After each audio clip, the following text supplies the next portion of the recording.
There is a single page in the Vardas Municipal Archives that lists 180,000 names under the heading Registry of Displaced Persons, Winter 1871. The list is not alphabetized.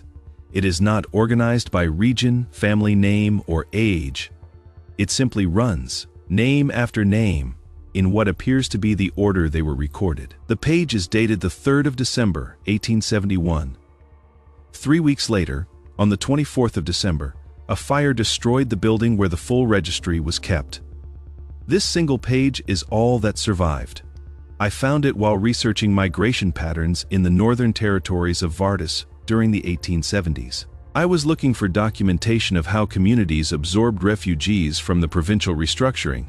What I found instead was a gap, a specific, documented gap where 180,000 people were recorded, then lost, then never accounted for, in any subsequent census or municipal record. The official explanation, a converted warehouse in Talmuth's Port District, caught fire on the 24th of December 1871.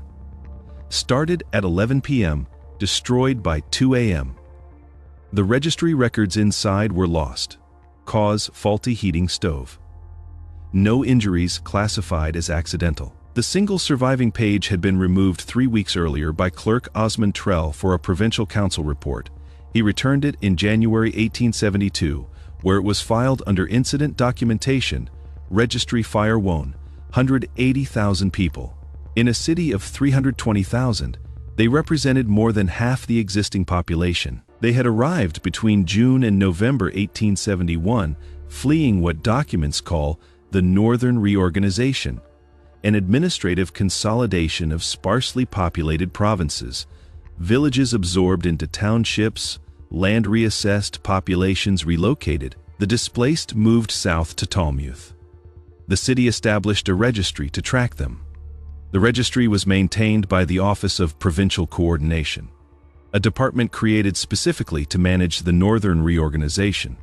The office operated out of the converted warehouse in the Port District. Registry clerks recorded each displaced person's name, region of origin, occupation, family composition, and intended destination. The records were kept in bound ledgers, organized chronologically by date of arrival. By December 1871, the registry contained 180,000 names. Here is what I keep coming back to. The fire occurred on the 24th of December, exactly 3 weeks after Osmond Trell removed the summary page. The timing is notable because Trell's summary was supposed to be presented to the Provincial Council on the 27th of December. The fire destroyed the source documents 3 days before the council meeting. The meeting was postponed. When it finally occurred in January 1872, Trell presented his summary page, explained that the full registry had been lost in the fire, and recommended that the council authorize funds for reconstructing the records through individual interviews with displaced persons still residing in Talmuth. The council voted against the recommendation. The meeting minutes, preserved in the provincial archives, state that the cost of reconstruction would be prohibitive, and that most displaced persons had likely already returned north or moved on to other cities. The summary page was accepted as sufficient documentation. No further action was taken. But here is the detail that doesn't fit. I found immigration records from the Port of Talmuth covering the period December 1871 through March 1872. These records document everyone who left the city by ship during those months. The port maintained meticulous logs for customs and taxation purposes. The logs show approximately 8,400 departures during that period, including both Talmuth residents and transient visitors. If 180,000 displaced persons had been residing in Talmuth in December 1871, and only 8,400 people left by ship over the next 3 months, where did the other 171,600 go? Talmuth had no rail connection at the time. The only ways to leave were by ship, by foot along coastal roads, or by wagon through mountain passes that were impassable in winter. I checked city census records. The 1870 census recorded Talmuth's population as 318,000. The 1875 census, the next one conducted, recorded 334,000, an increase of 16,000 over 5 years. Normal growth for a city of that size. But if 180,000 displaced persons had arrived in 1871 and remained, the 1875 census should have shown a population of close to 500,000, even accounting for some departures and deaths. The numbers don't reconcile. I searched for 50 names from the summary list. Random selections, distributed across the alphabetical range. I cross-referenced them against every municipal record from 1871 through 1880. Birth certificates, death certificates, marriage licenses, property deeds, business registrations. I found 3 matches. 1 marriage license from 1873, 1 property deed from 1876, 1 death certificate from 1878, 3 out of 50. If that proportion holds, approximately 10,800 of the 180,000 remained in Talmuth. The other 169,200 disappeared from official records. Here is where the timing becomes difficult to explain. The Office of Provincial Coordination, which had managed the registry, was dissolved in February 1872.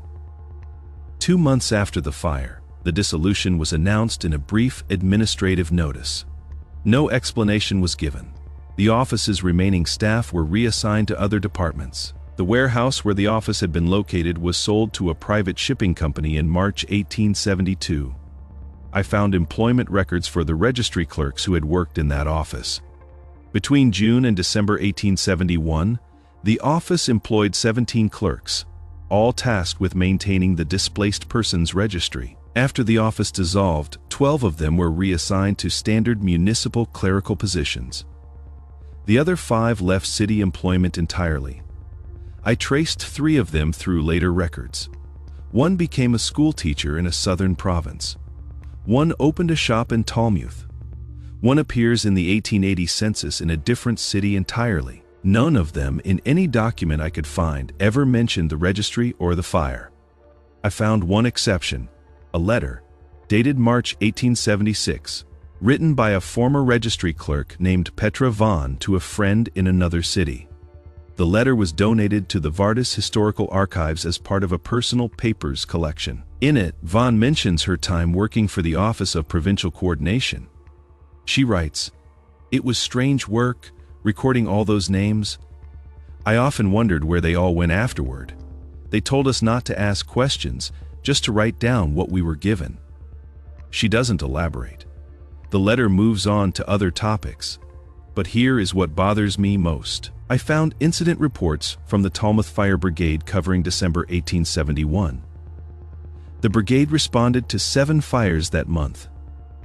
The registry warehouse fire is listed, dated the 24th of December. The report is brief. It notes the time the alarm was raised. 11:17 p.m., the time the brigade arrived. 11:35 p.m., and the time the fire was extinguished. 2:14 a.m. Cause faulty heating stove. Damage, total loss of structure and contents. Injuries none.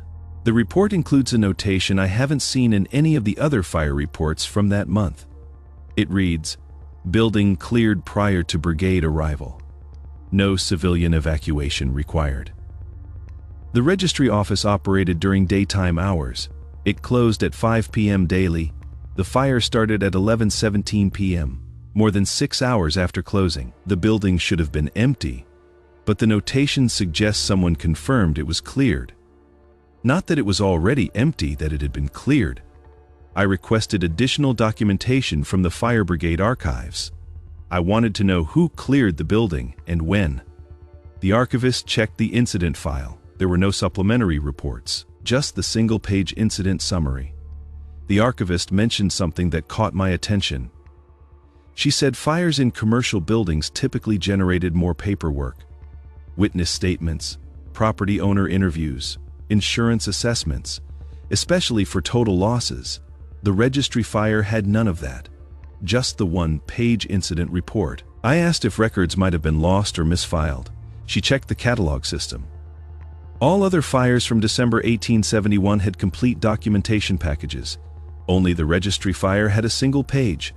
The warehouse had been owned by the city government, leased to the Office of Provincial Coordination for 3 marks per month. I found the lease agreement in the municipal property records. It was signed in May 1871, 1 month before displaced persons began arriving in Talmuth. The lease term was 1 year, ending May 1872.